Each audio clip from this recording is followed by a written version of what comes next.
நாம் கடந்த பாடத்திலே மனசாட்சி, அதாவது நல் மனசாட்சி என்ற பகுதியை நாம் பார்த்து வந்தோம்.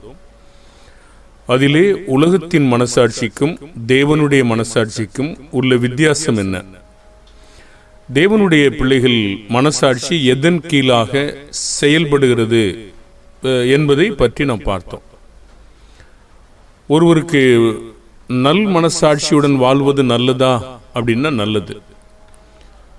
அந்த நல் மனசாட்சி எதை சார்ந்தது, அதாவது என்னுடைய விருப்பத்தை சார்ந்ததா அல்லது தேவனுடைய பிரமாணங்களை சார்ந்ததா? இப்போ தேவனுடைய பிரமாணங்களை சார்ந்து இல்லாத ஒரு மனசாட்சியா இருக்குமானால் அதை நாம் கைவிட வேண்டுமா அல்லது நிலைக்க பண்ண வேண்டுமா என்பதை பற்றி நாம் கடந்த பாடத்திலே பார்த்தோம். ஏன்னா நல் மனசாட்சியை நாமோ பொதுவான ஒரு மனசாட்சி எல்லாத்துக்கும் இருக்கிறது. ஒரு மனசாட்சி அப்படின்றது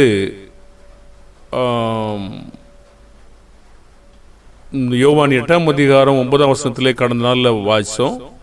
சிறியோர் முதல் பெரியோர் வரைக்கும் ஒவ்வொருவராக போயிட்டாங்க. எப்படி அவங்களுக்கு மனசாட்சி சுட்டி காட்டினதுன்னா, உங்களில் பாவம் இல்லாதவன் எவனோ அவன் இவள் மேல் முதலாவது கல்லறிய கடவன் என்று சொல்லப்பட்டது. இயேசு சொன்னார். அப்போ அவங்க பாவம் இருக்கு இல்லை எப்படி கண்டுபிடிச்சாங்க? பிரமாணங்கள் அவங்களுக்கு மனதில் இந்த விஷயத்தில் இந்த பிரமாணத்தின்படி நான் தவறா இருக்கேன் அப்படின்னு சுட்டி காட்டும். அப்போ எல்லா மனுஷருடைய மனசாட்சிக்கு முன்பாக நம்ம எப்படி உத்தமர் என்று விளங்க பண்ணுவது? அப்போ எல்லா மனுஷருடைய மனசாட்சிக்கும் அவங்க நம்மளை பார்க்குறாங்க. அவங்க என்ன காரியங்களை புரிஞ்சுக்கிட்டாங்களோ அதன்படி நம்ம நலமா இருக்கிறோம். அவங்க புரியாத காரியத்தை பற்றி அவங்களுக்கு விளங்காது, அதில் அவங்க நம்மளை தீர்ப்பு செய்யவும் முடியாது. அப்போ தேவனுக்கும் மனுஷர் முன்பாக நம்ம குற்றமற்றவங்களா இருக்கிறத பற்றி நம்ம கடந்த பாடத்தில் பார்த்தோம். பூர்ணப்படுத்தாத மனசாட்சியுடன் ஒருத்தர் வாழும்போது எப்பவுமே அவங்களுக்கு குற்றம் சாட்டிகிட்டே இருந்தது. எப்படி குற்றம் சாட்டுன்னு கேட்டீங்கன்னா, அவங்களுக்கு பாவம் உண்டென்று மனசாட்சி சுட்டி காட்டிகிட்டே இருந்தது. எப்படின்னா அது மனசாட்சியை பூர்ணப்படுத்தலை அப்படிங்கிறது நம்ம கடந்த பாடத்தில் பார்த்தோம்.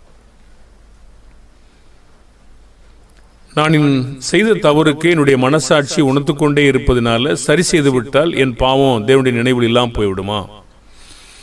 ஒரு தவறான விருப்பத்தை நான் கொண்டிருக்கிறேன். அப்போ தவறான விருப்பத்தை நான் கொண்டிருக்கிற பொழுது அதை சரி செய்திடலாம், அந்த மனசாட்சி என்படி அதை சரி செய்திடலாம். நான் தவறான ஒன்றில் மேல் என்னுடைய மனதை வைத்திருக்கிறேன். பிரமாணத்தை சோதிச்சு பார்க்கும்போது அது தவறு என்று தெரிஞ்சது. ஆனாலும் என்னுடைய மனசாட்சி ஏதோ சுட்டி காட்டிக்கொண்டே இருக்கிறது. ஆனால் பிரமாணத்தோடு ஒப்பிட்டு பார்க்கும்போது அந்த மனசாட்சி அந்த பிரமாணத்தோடு ஒத்து இல்லை. அப்போ சரி செய்ய முடியுமா? அப்போதான் அப்படி முடியாதுன்னு பார்த்தோம். ரோமர் 3ஆம் அதிகாரம் 4 to 8 வரைக்கும், என்னுடைய பொய்யினால சத்தியம் அவருக்கு மகிமை உண்டாக விளங்குமா? விளங்க முடியாது. நன்மை வரும்படி தீமையும் செய்ய முடியாது. சிறிய காரியமானாலும் பெரிய காரியமானாலும் நன்மை வரும்படி தீமை செய்ய முடியாது. நான் நல்லதான் செய்யணும்னு நினைக்கிறேன் பாருங்க. இது வாலிப பிள்ளைகளாகி உங்களுக்கு மிகுந்த உபயோகமாக இருக்கும். இப்போ நான் ஒரு தவறை தேர்ந்தெடுத்து விட்டேன், ஆனாலும் என்னுடைய மனசாட்சி என்னை சுட்டி காட்டுகிறது. ஒரு அந்நிய பெண்ணை நான் தேர்ந்தெடுத்து விட்டேன். அது பிரமாணங்களை பார்க்கிற பொழுது இப்பொழுது விழித்து கொண்டேன். கொரிந்தியர்கள் மாதிரி சில அந்நிய நுகத்திலே பிணைக்கப்பட்டுட்டேன். அப்போ பிணைக்கப்படுவதற்கு முன்பாக நானுடைய மனதை அங்கே கொஞ்சம் வைத்து விட்டேன். இந்த மனதை எடுக்கும் பொழுது என்னுடைய மனசாட்சி அது சரியா சரியில்லையா என்பதை சுட்டி காட்டிக்கொண்டே இருக்கிறது. அதை விட்டு விலகக்கூடாது. அதை நம்ம உள்ள கொண்டு வந்துட்டு நம்ம கர்த்தருடைய பிரமாணத்தின்படி நம்ம ஞானஸ்தானம் கொடுத்துட்டு பிறகு நம்ம அதை செய்யலாமே அப்படின்னு நம்ம யோசிக்கிறோம். ஆனால் எங்கே பிரச்சனையாச்சுன்னா, நாம் அவிசுவாசியை தேர்ந்தெடுத்தது முதலாவது பிரச்சனையாக போச்சு. அப்போ அந்த மனசாட்சியை நம்ம சரிப்படுத்த நினைச்சோம்னா, என்னுடைய பொய் தேவனுக்கு மகிமை உண்டாக விளங்குமா? என்னுடைய அநீதி தேவனுடைய நீதியை விளங்க பண்ணுமா? இது நீங்கள் இந்த காரியத்தில் மட்டும் இல்லைங்க, சபையில் பெண்கள் பேசுகிறோம், யாரும் படிக்கிறதுக்கு இல்லை அப்படின்னு பேசுகிறாங்கன்னு வைத்துக் கொள்ளுங்களேன். இப்போ என்னுடைய அநீதி தேவனுடைய நீதியை விளங்க பண்ணுமா? சின்ன சின்ன செயலும் பெரிய பெரிய செயலும் தேவனுடைய பிரமாணம் இல்லைன்னா, சிறிதான ஒன்றை மீறி மனுஷருக்கு போதிக்கிறவன் பற்றி என்ன சொல்லுகிறது? நாம் செய்கிற செயல் தேவனுடைய பிரமாணத்தின் வாயிலாகவே எல்லாமே இருக்க வேண்டும். பிரமாணம் இல்லாத பொழுது இதை தேவன் அங்கீகரித்துக் கொள்ளுவார் என்று நான் எப்படி நினைப்பது? அப்போ அது என்னுடைய பொய். பிரமாணம் இல்லைன்னா அது என்னது? என்னுடைய பொய். என்னுடைய பொய் அவருக்கு மகிமை உண்டாகுமா? என்னுடைய நன்மை தேவனுடைய பிரமாணங்களை மீறும்போது தீமையாகுமா? ஆகாதா? தீமையாகும். இப்போ விதிமுறையில் அது ஒத்து போகலை. ஏன்னா 2 கொரிந்தியர் 6:14-18 பார்த்தோம். அந்நிய நுகம் அது அவிசுவாசி, அது இருள், அது பேலியால், அது விக்கிரகங்கள், நாம தேவனுடைய ஜனங்கள். அப்போ ஒருவேளை நாம இந்த பழகிறதுக்கு முன்னாடியே நம்முடைய யோசனைகளை தேவனுடைய பிரமாணங்களோடு ஒத்து பார்த்து இது தவறு, பாவம் என்பதை நாம் புரிந்திருக்கணும். ஆனால் நம்முடைய காரியங்களை இப்பொழுது அங்கே வைத்துவிட்டு அதை சரி செய்யலாம் என்றால் நம்முடைய தீமை செய்வோம். ஆரம்பம் தவறாயிருக்கிறது. ஆகினால அது தேவனுக்கு பிரியமானது அல்ல என்பதை நாம் பார்த்தோம். 1 கொரிந்தியர் 7:39 பார்த்தோம். மனைவியானவள் தன் புருஷன் உயிரோடு இருக்கும் காலம் அளவும் பிரமாணத்தினால் கட்டப்பட்டிருக்கிறார். தன் புருஷன் மரித்த பின்பு தனக்கு இஷ்டமானவனாயும் கர்த்தருக்கு உட்பட்டவனமாயிருக்கிற எவனையாகிலும் விவாகம் பண்ணிக்கொள்ள விடுதலையாயிருக்கிறாள்.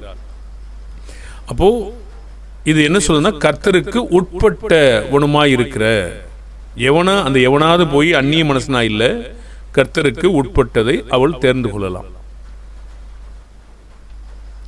இப்போ மனசாட்சி அப்படின்னு சொல்லும் பொழுது நல்ல மனதோடு வாழ்வது நல்லது. அது தேவனுடைய நல் மனதில் இருக்கக்கூடிய காரியங்கள், தேவன் நமக்கு கொடுத்த பிரமாணத்தின்படி வருகிற காரியங்கள். அது இல்லாத போது அந்த மனசாட்சி எங்கிருந்து வந்தது? அது என்னுடைய மனசாட்சியா கண்டிப்பாக இருக்கும். உலகத்தின் மனசாட்சிக்கும் தேவனுடைய மனசாட்சிக்கும் வித்தியாசம் தான் பார்த்துக்கிட்டு இருக்கோம். இந்த இசைவு எப்பொழுது நடக்குது? 1 கொரிந்தியர் 6:16-17 ஒரு உதாரணத்துக்கு நான் சொல்றேன். வேசியோடு இசைந்து இருக்கிறவன் அவளுடனே ஒரே சரீரமாக இருக்கிறான் என்று அறியீர்களாம். இருவரும் ஒரே மாம்சமாக இருக்கிறார் என்று சொல்லி இருக்கிறதே. கர்த்தரோடு இசைந்திருக்கிறவன் அவருடனே ஒரே ஆவியாய் இருக்கிறான். அப்போ கர்த்தரோடு இசைந்திருத்தல் என்பது நமக்கு புரியுதா? அப்போ கர்த்தரோடு இசைந்திருக்கிற ஒருவர் வேசியோடு இசைந்திருக்க தீர்மானிக்கும் போது தவறாயிடும். அது எந்த வகையில் நம்ம கொண்டு வந்தா கூட அது தவறான பாவமாக ஆகும் என்பதை மறந்து போய்விடக்கூடாது. மத்திய 5ஆம் அதிகாரம் 27-28 தேவனுடைய பிரமாணத்தில் பூர்வத்தாருக்கும் நமக்கும் என்ன வித்தியாசத்தை கொண்டு வர்றார்? விபசாரம் செய்யாதிருப்பாயாக என்பது பூர்வத்தாருக்கு உரைக்கப்பட்டது என்று கேள்விப்பட்டிருக்கிறீர்கள். நான் உங்களுக்கு சொல்லுகிறேன், ஒரு ஸ்திரீயை இச்சையோடு பார்க்கிற எவனும் தன் இருதயத்தில் அவளோடு விபசாரம் செய்தாயிற்று. இது உலகம் அதுக்கு புரியுமா? உலகம் சொல்லுது, என்னுடைய கண்களுக்கு இன்ப விருந்தாக்குன்னு சொல்லுது. உன் கண்ணை எதுக்கு வச்சிருக்கிற, நீ நல்ல அனுபவி அப்படின்னு சொல்லுது. பாருங்க, தேவன் என்ன சொல்றாரு பாருங்க. உலகத்தினுடைய மனசாட்சியும் தேவனுடைய காரியமும் வித்தியாசமானது. உலகம் சொல்லுது, ஒரு ஸ்திரீயை இச்சையோடு பார்க்கிற எவனும் தன் இருதயத்திலே விபசாரம் செய்தாயிற்றுன்னு சொல்லுது. ஏன்னா இந்த காரியத்தில் நம்ம எத்தனை பேர் தப்பிக்க முடியும்? அப்ப இச்சையோடு பார்க்கிற அதனுடைய அர்த்தம் தான் என்ன, கருத்து தான் என்ன? பாருங்கள், நம்முடைய பார்வை எப்படிப்பட்டது என்பது நம்முடைய அது ஒரு தோற்றத்தோடு அது பார்க்கிறதா, அது ஆசையோடு பார்க்கிறதா, விருப்பத்தோடு பார்க்கிறதா, அது இச்சையோடு பார்க்கிறதா என்பது நம்முடைய மனதை சொல்லும். அது விபச்சாரம் செய்தாயிற்றுன்னு சொல்லுது. கேள்வி பாடம் என்னவென்றால், நாம் ஒரு தவறானதை தேவனுடைய பிரமாணங்களை மீறி தேர்வு செய்கிறோம். கொரிந்தியர்கள் போல அந்நிய நுகத்திலே பிணைக்க தீர்மானம் எடுக்கிறோம். அந்த தீர்மானம் தவறா இல்லையா?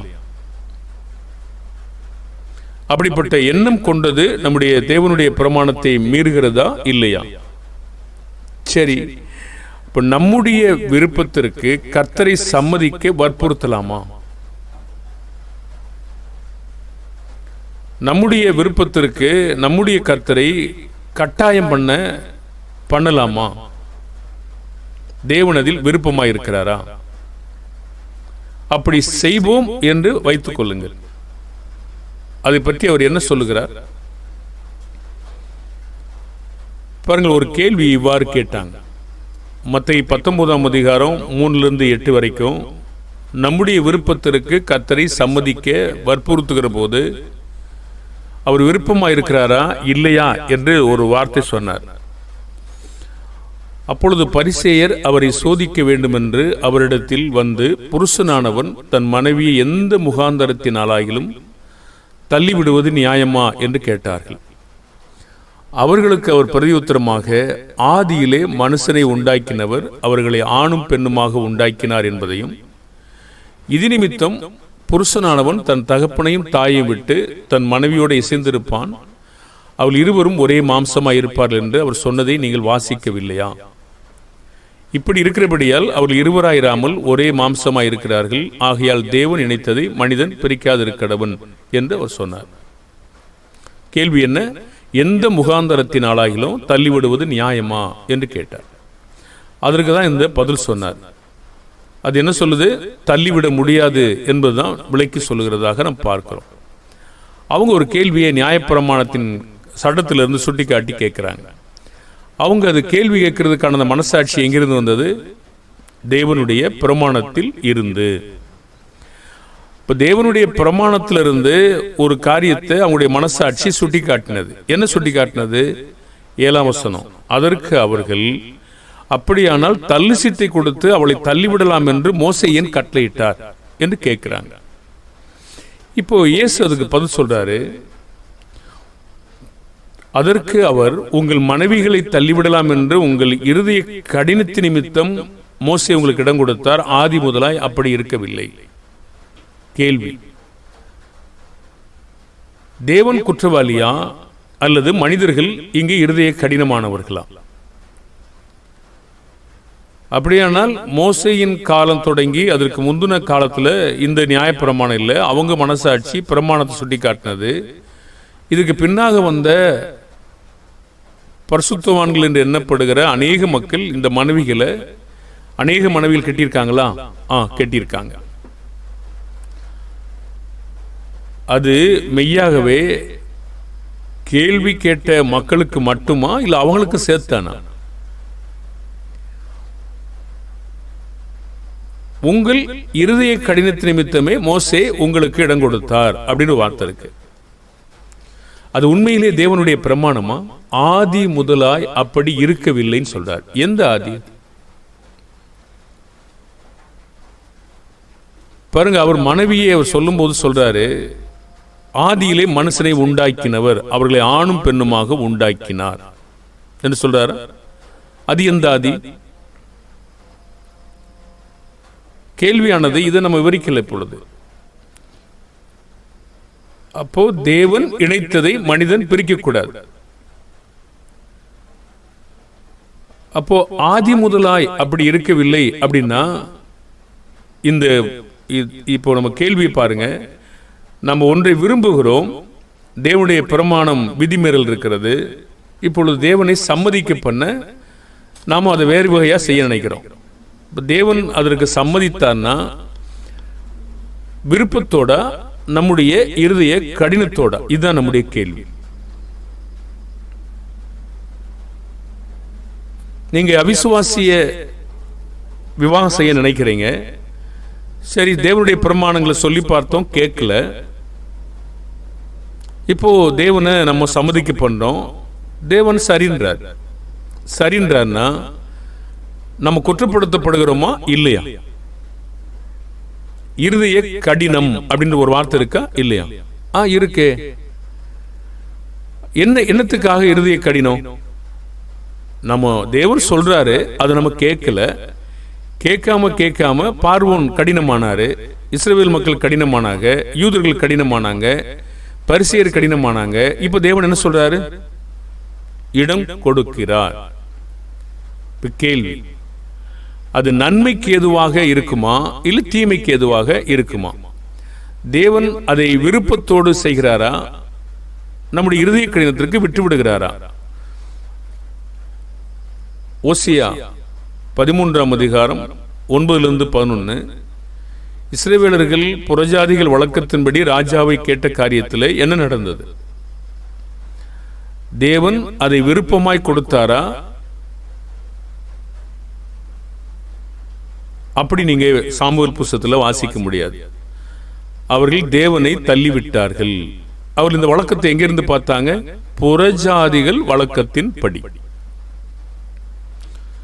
பாருங்க, எப்பவுமே இஸ்ரவேல் மக்கள் இந்த புறஜாதிகள் வழக்கத்தின்படி தான் கவனிக்கிறாங்க.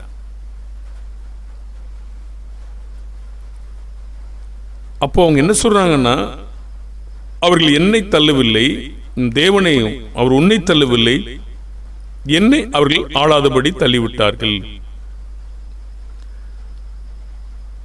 இந்த காரியத்தில் என்ன நடந்தது? இது நமக்கு என்ன பாடத்தை கற்றுக் கொடுக்கும்? ஓசியா 13ஆம் அதிகாரம் 9-11 வரைக்கும், இஸ்ரவேலே, நீ உனக்கு கேடுண்டாக்கி கொண்டாய், ஆனாலும் என்னிடத்தில் உனக்கு சகாயம் உண்டு.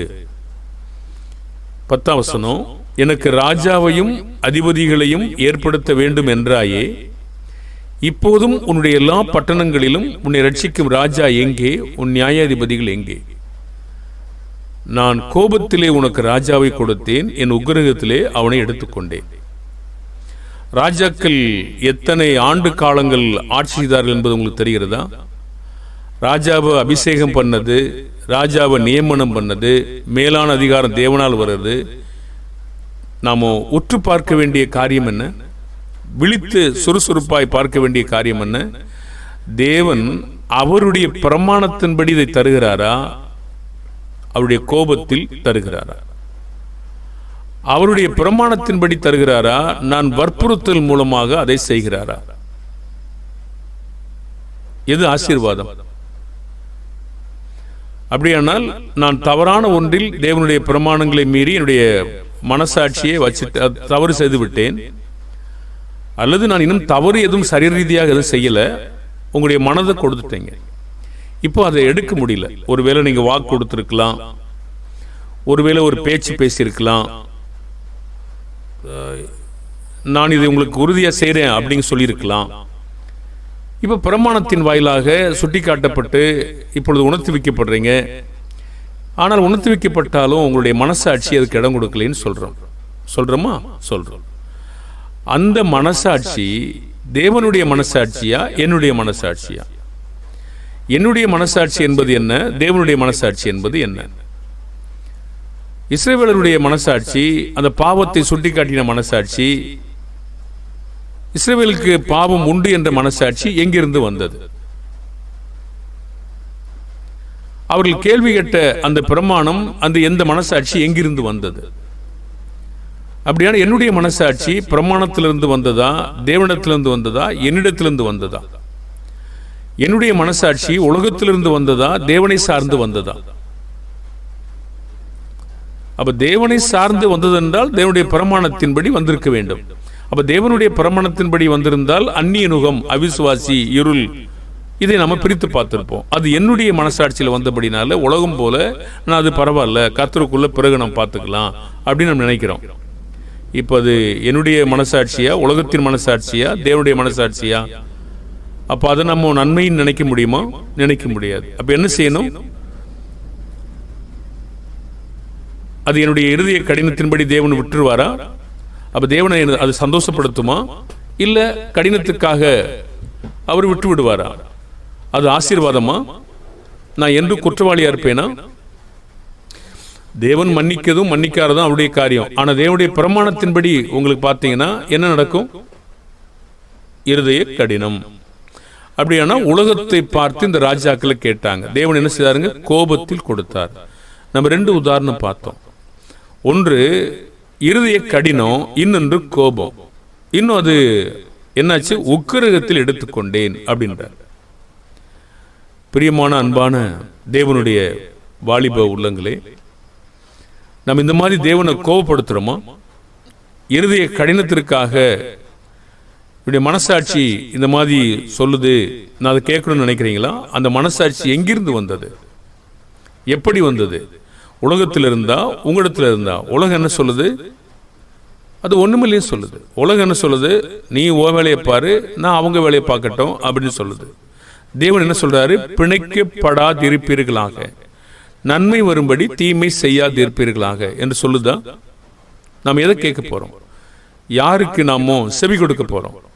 அப்போ இந்த 2 சம்பவமும் நமக்கு ஆதரவா இல்லை. அப்படியானா என்னுடைய மனசாட்சி உலகத்திலிருந்து வந்தது, நான் என்ன செய்ய போறேன்? அது நல் மனசாட்சியா? நல் மனசாட்சி என்றால் எங்கிருந்து வந்திருக்கணும்? தேவனிடத்திலிருந்து வந்திருக்கணும். அப்ப என்னுடைய மனசாட்சி எங்கிருந்து வந்தது? என்னுடைய இருதயத்திலிருந்து.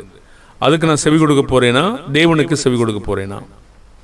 பரிசுல தேவனை நாம் வற்புறுத்தும் போது, தேவனுடைய கற்பனைகளை மீறி அவரை திரும்ப திரும்ப வற்புறுத்தும் போது பிழையாம் ஒரு உதாரணமா இருக்கார். என்னாகமும் 22:9-13 பிழையாம் இடத்துல கர்த்தர் என்ன சொன்னாரு? அவர்கள் ஆசீர்வதிக்கப்பட்ட ஜனங்கள். சொன்னதற்கு மாறாக பிழையாம் மீண்டும் மீண்டும் என்ன கேட்டாரு? கர்த்தர் என்ன சொல்லுவார்னு பார்க்கிறார். அப்ப கர்த்தர் என்ன பார்க்கிறாரு? நம்முடைய இருதயத்தை பார்க்கிறாரு. தேவன் இந்த காரியத்தில் என்ன செய்றாரு? தேவனை சேவிக்கிற மக்கள் மனப்பூர்வமாய் இருதயபூர்வமாய் இருக்க வேண்டும் என்று தேவன் விரும்புகிறார். கர்த்தர் அதுக்கு என்ன சொன்னாரு? போனார். என்ன நடந்தது? தடுத்தார். தேவனுடைய விருப்பத்திற்காக நடந்ததா? இல்லை. பிழையாமின் விருப்பத்திற்காக நடந்ததா? ஆமா. கடைசி வரை பிழையாம் விருப்பம் நிறைவேறினதா? இல்லை. என்னாகும் 22:9-10 நாம் படிப்போம். தேவன் பிழையாமிடத்தில் வந்து, உன்னிடத்தில் இருக்கிற இந்த மனிதர் யார் என்றார். பிழையாம் தேவனை நோக்கி, சிப்போரின் குமாரனாகிய பாலாக் என்னும் மோவாபின் ராஜா அவர்களை என்னிடத்தில் அனுப்பி 22:11 பூமியின் விசாலத்தை மூடுகிற ஒரு ஜனக்கூட்டம் எகிப்திலிருந்து வந்திருக்கிறது. ஆகையால் நீ வந்து எனக்காக அவர்களை சபிக்க வேண்டும். அப்பொழுது நான் அவர்களோட யுத்தம் பண்ணி ஒருவேளை அவர்களை துரத்தி விடலாம் என்று சொல்ல சொன்னான் என்றான். 12 அதற்கு தேவன் பிழையாமை நோக்கி, நீ அவர்களோட போக வேண்டாம். அதை நல்லா கவனிச்சு கொள்ளுங்க. நீ போக வேண்டாம், அந்த ஜனங்களை சபிக்கவும் வேண்டாம், அவர்கள் ஆசீர்வதிக்கப்பட்டவர்கள். இது போதுமா? போதும். 13 பிழையாம் காலமே எழுந்து பாலாகின் பிரபுக்களை நோக்கி, நீங்கள் உங்கள் தேசத்திற்கு போய்விடுங்கள், நான் உங்களோட கூட வருகிறதற்கு கர்த்தர் எனக்கு உத்தரவு கொடுக்க மாட்டோம் என்கிறார் என்று சொன்னார். சரியா சொல்லிட்டாரா? சரியா சொல்லிட்டார். என்னாகும் 22:14-22 பிழையாம் மீண்டும் தேவனிடம் ஏன் கேட்டான்? என்ன நடந்தது? தேவனுக்கு முன்பாக தேவனுக்கு எதுக்கு கோபம் வந்துச்சு? எதற்காக போக சொன்னார் என்பதை பற்றி நாம் பார்ப்போம். என்னாகும் 22:14-22 வரைக்கும். அப்படியே மோவாபியருடைய பிரபுக்கள் எழுந்து பாலாக்கிடத்தில் போய், பிழையாம் எங்களுடைய வரமாட்டேன் என்று சொன்னான் என்றார்கள். பாலாக் மறுபடியும் அவர்களிலும் கனவான்களான அதிக பிரபுக்களை அனுப்பினான். அவர்கள் பிழையாமிடத்தில் போய் அவனை நோக்கி, சிப்போரின் குமாரனாகிய பாலாக் எங்களை அனுப்பி, நீர் என்னிடத்தில் வருகிறதுக்கு தடை பண்ண வேண்டாம், உம்மை மிகவும் கனம் பண்ணுவேன். ஒரு வார்த்தை இருக்கா? நீ சொல்வதெல்லாம் செய்வேன். ஒரு இருதயத்துக்குள்ள ஒரு சாத்தான் ஒரு விதை விதைச்சிருக்கானா? ஆமா. நீர் வந்து எனக்காக அந்த ஜனங்களை சபிக்க வேண்டும் என்று சொல்ல சொன்னார் என்றான். இப்ப கனம் பண்ணுவேன், நீர் சொல்வதெல்லாம் செய்வேன் என்ற இந்த வார்த்தை மனிதங்களுக்கு இன்னைக்கு போதும். என்ன வேணாலும் செய்வாங்க. நீங்க மோசம் பண்ணனாலும் பண்ணுவாங்க, திருட்டுத்தனம் பண்ணாலும் பண்ணுவாங்க, காட்டி கொடுக்கறனாலும் கொடுப்பாங்க, அவங்க என்னென்ன தவறுலாம் செய்ய முடியுமோ அத்தனை வேலையும் செய்வாங்க. காரணம், கனம் பண்ணுவேன், சொல்வதெல்லாம் செய்வேன். பாருங்கள், இது ஒரு மந்திரம் மாதிரி, மக்களை ஏமாத்துறதுக்கான ஒரு தந்திரமான பேச்சு. பாருங்க, இந்த பொருட்கள், பணம், கனம் மனிதனை எவ்வளவாய் திருப்புகிறது என்பது பாருங்கள். ஆனால் அவர் சொல்றாரு, அவங்ககிட்ட பேசுறாரு, பிழையாம் பாலாக்கின் ஊழியக்காரருக்கு பிரதியுத்தரமாக, பாலாக் எனக்கு தன் வீடு நிறைய வெள்ளியும் பொன்னும் தந்தாலும் சிறிய காரியமானாலும் பெரிய காரியமானாலும் செய்யும் பொருட்டு என் தேவனாய் கர்த்தரின் கட்டளை மீறக்கூடாது சொன்னார். இது வரைக்கும் கொஞ்சம் சரிமாய் தெரியுதா? வெளித்தோற்றத்தில் சரிமாய் தெரியுது. ஆனா இப்ப எதை மறந்துட்டாரு? தேவன் முன்பு சொன்ன கட்டளையை மறந்துட்டார். அவர்கள் போக வேண்டாம், ஆசீர்வதிக்கப்பட்ட ஜனங்கள், சபிக்க வேண்டாம், இதை மறந்துட்டார். ஆனா இங்க வார்த்தை என்ன சொல்றாரு பாருங்களேன், 19 ஆகிலும் கர்த்தர் இனிமேல் எனக்கு என்ன சொல்லுவார் என்பதை அறியும்படிக்கு. அப்ப இருதயத்துக்குள்ள என்ன போச்சு? கனமும் சொல்வதெல்லாம் செய்வேன். இன்னைக்கும் கர்த்தருடைய பிள்ளைகளை பாழாக்குவதற்காகவும் சபிப்பதற்காகவும் சாத்தான் இந்த விதமான எண்ணங்களை மனிதர் மத்தியிலே போடுகிறானா? நிச்சயமாக மனிதனுடைய இருதயங்களை விதைத்து விடுகிறான், போதனை செய்கிறான். ஆனால் மனிதர்கள் இன்றும் கர்த்தருடைய பிள்ளைகளை பாழாக்குவதற்காக, இடிப்பதற்காக, இடரப் பண்ணுவதற்காக இந்த விதமான வேலைகளை இன்றும் செய்கிறார்கள். உலகத்திலிருந்து இன்றும் நமக்கு சோதனை இருக்கிறதா? நிச்சயமா இருக்கிறது. பாருங்க, இந்த சோதனை இந்த தீர்க்கதரிசிக்கு இருந்தது, நமக்கும் இருக்கிறதா? இருக்கிறது. தேவன் என்ன சொன்னார்? தேவன் கர்த்தருடைய பிள்ளைகளுக்கு என்ன சொல்லி இருக்கிறார்? அந்நிய நுகத்திலே பிணைக்கப்படாதிருப்பீர்களாக, அவிசுவாசிகளோடு நீங்கள் பங்கேது, விக்கிரகங்களோடு உங்களுக்கு இசைவேது. அப்படியானால் நாம் என்ன புரிஞ்சுக்கணும்? அவங்களுக்கும் நமக்கும் சம்பந்தம் இல்லை. நம்ம நினைக்கிறோம் ஒரு ஆத்மாவை உள்ள கொண்டு வரலாம் நினைக்கிறோம். இது யாருடைய நினைவு? தேவனுடைய நினைவா? உலகம் நம்மளை எப்படி பாழாக்குது பாருங்க. எந்த சூழ்நிலை இருந்தாலும், வயதுகள் கடந்தாலும் நாம் நழுவி போகலாமா அல்லது வலிவி போகலாமா? சரி, ஒருவர் காத்திருக்கார், 22 வயசுல இருந்து காத்திருக்காரு, 30 வயசாயிருச்சு, இன்னும் கர்த்தருக்குள்ள தேடுறாரு, கிடைக்கல. அவருடைய மனது இப்படி போகுதா? நிச்சயமாய் போகுது. அவர் என்ன நினைக்கிறாரு? கடைசியில நம்ம கர்த்தருக்குள்ள கொண்டு வந்துக்கலாம். இவ்வளவு காலம் காத்திருந்த அந்த கட்டடத்தை இடிச்சிட்டாரா? இடிச்சிட்டார். கர்த்தர் அந்த இருதய கடினத்திற்கு ஒப்பு கொடுத்தாரா? இஸ்ரவேல் ஜனங்களுக்கு கொடுத்தாரா? ஆமாம். இஸ்ரவேல் ஜனங்களுக்கு ராஜாவை கொடுத்தாரா? ஆமாம். அது கோபமா ஆசீர்வாதமா? கோபம். உக்கிரகமா? உக்கிரகம். இருதய கடினமா? தேவன் ஆசீர்வாதத்தோடு கொடுத்தாரா? இருதய கடினம். அது போதுமானதா? நமக்கு தெரியலையா? அதை விட மீறும்போது என்னுடைய மனசாட்சியின்படி, நான் சொந்த மனசாட்சியின்படி நான் நினைக்கிறேன், இதை நாம இப்படி செய்யலாமா? அந்த அதிகாரம் உங்களுக்கு எங்கே இருக்கிறது? அதை செய்வதற்கான ஆதாரம் எங்கே? எங்கே? நான் உலகத்தை பார்க்கிறோம், நாம அவங்க அப்படித்தானே செஞ்சா, நல்லா தானே இருக்கான், நல்லா தான் இருப்பான். ராஜாக்கள் ரொம்ப காலம் ஆண்டுகிட்டு இருந்தாங்க, நல்லா தானே இருந்தாங்க. பாருங்க, இஸ்ரவேல் மக்கள் பல மனைவிகளை கட்டிக்கிட்டு இருந்தாங்க, அவங்களுக்கு கர்த்தர் என்ன சொல்றாரு? நல்லா தானே இருந்திருப்பாங்க. நல்லா இருப்பது என்பது எதிலே? தோற்றத்தில். இருதயத்தை கவனிக்க மறந்து போகக்கூடாது. அப்போ இருதய கடினம் என்று தேவன் சொல்லும் பொழுது இல்லை என்று நான் சொல்ல முடியுமா? நான் தவறாயிருக்கிறேனா? தவறாயிருக்கிறேன். அப்போ உலகம் சொல்றதுக்கு மனசாட்சி, என் மனசாட்சியை வித்து போடணுமா? பாருங்க, இப்ப சொன்னார், ஆகிலும் கர்த்தர் இனிமேல் எனக்கு என்ன சொல்லுவார் என்பதை நான் அறியும்படிக்கு நீங்கள் இந்த ராத்திரியிலே தங்கியிருங்கள் என்றார். இப்போ அவருக்கு என்ன நினைவுல வந்துருச்சு? உம்மை மிகவும் கனம் பண்ணுவேன், நீர் சொல்வதையெல்லாம் சொல்லுவேன். வந்தது யாருங்க? கனவான்கள், அவர்களிலும் கனவான்கள். இப்ப சாதாரண ஒரு வார்டு கவுன்சிலரு, அப்புறம் பிரசிடென்ட், அப்புறம் எம்எல்ஏ, அப்புறம் எம்பி, இப்படி போகுதா, அப்புறம் அமைச்சர். இது மாதிரி கனவான்கள் அனுப்பும் பொழுது மனிதர்களுடைய முகத்தை நம்ம பார்க்கிறோமா? பார்க்கிறோம். கெட்டு போறோமா? கெட்டு போறோம். தேவனுடைய பிரமாணத்தை இழக்கிறோமா? இழக்கிறோம். இன்றைக்கு இருக்கிற மக்கள் இது போன்ற சில பணம் பொருளுக்காக தேவனை இழந்து போகிற பிள்ளைகளாய் நாம் இருக்கலாமா? பாருங்கள், மனசாட்சி அப்படிங்கிறத நம்ம எங்க இழக்கிறோம்? உலகத்தை பார்த்து உலகம் சொல்வதற்கு செவி கொடுத்து இந்த மனசாட்சி இழந்து போய், இல்லை கர்த்தர் அங்கீகரிச்சுக்குவாரு, இல்லை ரொம்ப காலம் ஆச்சு, இல்லை ஏதோ ஒரு ஊனமாச்சு, இல்லை இது கிடைக்காது, அந்த சாக்கு போக்கு நம்ம எங்கிருந்து பெற்றோம்? தேவன் இரக்கமா இருப்பான், நான் பாவம் செய்யலாமா? அதை எங்கிருந்து பெற்றோம்? மற்ற பிள்ளைகளுக்கு தவறான முன் உதாரணமா இருக்கலாமா? இன்று வரைக்கும் பிள்ளையா பேசப்படுறாரா? இன்று வரைக்கும் இஸ்ரவேல் மக்கள் பேசப்படுறாங்களா? இன்று வரைக்கும் இறுதிய கடினத்தினான மக்கள் பேசப்படுறாங்களா? நீங்களும் நானும் பேசப்படுவோமா? மீறும் போது கண்டிப்பாக பதிவேட்டில் இருக்கும், பதிவு செய்யப்படும், பேசப்படுவோம்.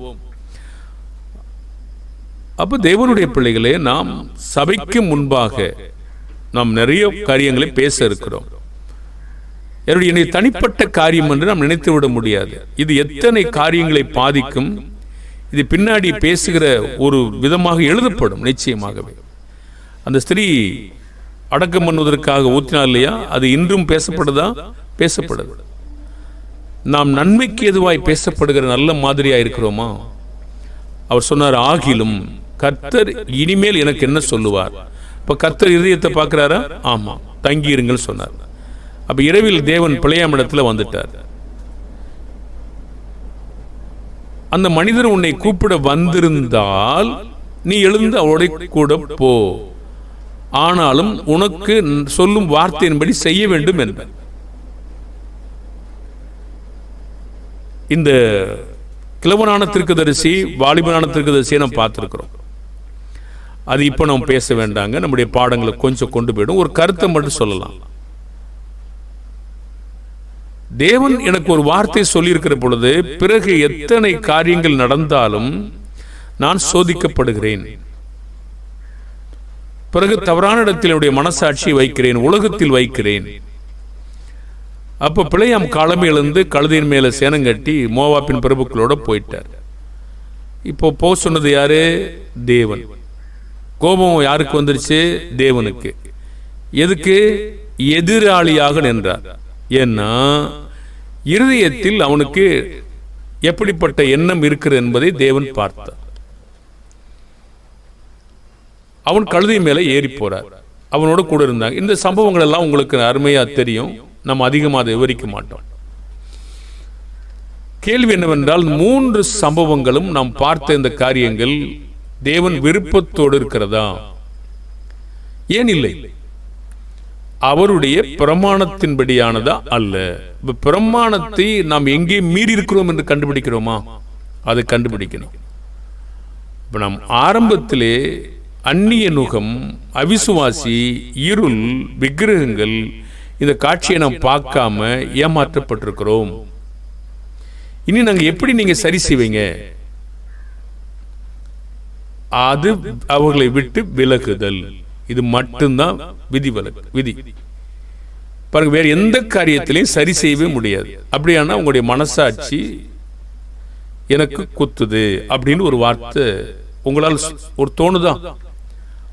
எவ்வளவு அருமையா பழகணும், எவ்வளவு அருமையா பேசணும். இப்போ நீங்க முடிவெடுக்கணும். நீங்க தேவனுக்காக வாழ்றீங்களா? தேவன் உங்களுடைய பிதாவா இருக்குன்னு நினைக்கிறீங்களா? இல்ல உலகமா, சாத்தானா? நீங்க தான் முடிவெடுக்கணும். அப்போ எது நாம தவறு செய்து விட்டோமோ அது தவறு என்று விட்டு விலகுவது சரியே தவிர அதை சரி செய்ய நாம் விரும்ப முடியாது. சரி செய்ய முடியாது. ஏன் முடியாது? அது பாவம். நீதியும் அநீதியும் சம்பந்தம் இல்லை. அப்படியானால் என்ன செய்யணும்? ஒரே குழப்பமா இருக்கே. ஒன்னு குழப்பம் அடைய வேண்டியதில்லை. நீங்க 2 காரியங்களும் ஏன் குழப்பறீங்க? உலகம் வேற, தேவனுடைய வழி வேற. அப்ப எங்கே நம்ம தவறி இருக்கிறோம் என்பதை இந்த மக்கள் கண்டுபிடிச்சாங்களா? ஆதியில அப்படி இல்லை. இருதய கடினம். என்ன குழப்பம்? என்ன குழப்பம்? ஒரு குழப்பம் இல்லையே. தேவன் ஆளுகை செய்து கொண்டிருக்கிறார். எனக்கு ராஜாவன் நான் எங்க தேடுறேன்? தேவன் தருவார். நான் யாருடைய வழக்கத்தை பார்த்தேன்? புறஜாதியுடைய வழக்கத்தை பார்த்தேன். அப்ப நான் ஒரு பெண்ணை நான் பார்க்கும் பொழுது அவள் யார் என்பதை கண்டுபிடிக்க வேணாமா? என்னுடைய மாம்சத்துக்கு இடம் கொடுக்கிறதை விட அவள் யார்? கர்த்தருக்குள் இருக்கிறாளா இல்லையா? நீங்கள் அப்படி பார்க்கலாமா பார்க்கக்கூடாதா, இன்னும் ஒரு கீழே இருக்கிறீங்களா அப்படின்ற ஒரு பிரமாணங்கள்லாம் உங்களுக்கு சொல்லுவோம். நம்ம உங்களுக்கு தெரிஞ்சிருக்கும். ஆனாலும் அதையும் தாண்டி நம்முடைய மாம்சத்திற்கு நாம் இடம் கொடுக்கிறோம். பிரியமான தேவனுடைய பிள்ளைகளை, இப்போ சொல்லுங்க, நல் மனசாட்சி எது, என்னுடைய மனசாட்சி எது? என்னுடைய மனசாட்சி எங்கிருந்து சுட்டி காட்டுது? தேவனுடைய மனசாட்சி எங்கிருந்து சுட்டி காட்டுது? இப்போ யாருடைய மனசாட்சிக்கு நான் கீழ்ப்படிய போகிறோம்? சரி, காரியம் இப்படி இருக்கிறபடியால் நம்முடைய மனசாட்சிக்கு நம்ம திரும்பி வருவோம். நம்முடைய மனசாட்சியின் செயல்படுதல் விசுவாசத்தை சார்ந்ததா, தனியா நிற்கிதா? 1 தீமோத்தேயு 1ஆம் அதிகாரம் 5-6, 18-20 நல் மனசாட்சி, நம்முடைய மனசாட்சி தனிப்பட்ட வகையில், அதாவது பிரமாணத்தை தவிர்த்து நிற்கிறதா, அல்லது கற்பனையின் பொருளில் உள்ளடக்கி அன்பில் கட்டமைப்பு செய்து வடிவத்தில் அமைகிறதா? இதை பத்தி நம்ம பார்க்கணும். சரி, இந்த பாடத்தை முடிச்சுட்டு பிறகு நம்ம இதுக்காக வரப்போறோம். இப்போ உங்களுக்கு அது அருமையா இருக்கும். கத்திஸ்தமானால் அந்த பகுதியை நம்ம பேசுற வரைக்கும் காத்துருங்க. இப்போ நம்ம ஜெபிப்போமா? பரலோகத்தில் வாசமாயிருக்கிறதான இரக்கம் நிறைந்த நல்ல பிதாவே, உலகமும் தேவனை நாங்கள் பிரித்து பார்க்க ஞானமுள்ள இருதயத்தை தாரும். எங்களுடைய மனசாட்சி எதை சார்ந்தது? தேவனை சார்ந்ததா, உலகத்தை சார்ந்ததா? என்னுடைய மனம், இருதயம் உலகத்தை கவனிக்கிறதா, தேவனை கவனிக்கிறதா? என்னுடைய நீதி தேவனுடைய மகிமை விளங்க பண்ணுமா? இதெல்லாம் கவனிக்க தவறிற நான், என்னுடைய மனசாட்சி எதை உறுத்தி கொண்டிருக்கிறது, எதை சார்ந்து செயல்படுகிறது என்பதை கவனிக்க இருதயத்தை தாரும். நாங்கள் தவறானதில் எங்களுடைய மனதை வைக்காதபடி தேவனுடைய பிரமாணத்தின்படி நடக்கிற பிள்ளைகளாய் பயந்திருக்க எங்களுக்கு உதவி செய்யுங்க. அவருடைய பிரமாணத்தின்படியான சுட்டிக்காட்டுகிற மனசாட்சி உடையவர்களாய் இருக்க எங்களுக்கு உதவி செய்யுங்க. உலகத்தின் மனசாட்சி உடையவர்களாய் இல்லாதிருக்க எங்களுக்கு உதவி செய்யுங்க. இயேசுவின் நாமத்தில் ஜெபிக்கிறோம் நல்ல பிதாவே, ஆமென்.